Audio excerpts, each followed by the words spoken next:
ভাই আমি আমার ওই যে একটা অ্যাপ্লিকেশন করবো। আরে ভাই কি লোক কে কে এরকম করে কেন? ভাই আমার কাছে স্পেশাল কোক আছে তো, এটা খাইলে শক্তি বাড়ে, তাই জন্য এমন করতেছে। কি বলেন ভাই? তারা তো আমার তো শক্তির প্রয়োজন আছে ভাই। ভাই আমারও একটা গ্লাস মারেন।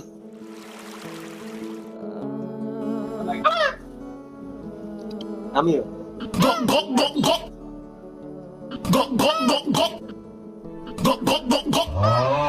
আরে ভাই কই, আমার তো কই কোনো ফার আসতেছে না ভাই, বুঝলাম না জিনিসটা কি। হে এমন করতেছে, এটার দাম শুনলে আপনিও এমন করবেন। তাই নাকি ভাই? এটার দাম কত ভাই? ভাই এই স্পেশাল কোকের দাম হয়েছে 5,000 টাকা। এর মতন ডাক দিলে প্রতি ডাকে 100 টাকা করে কম হবে।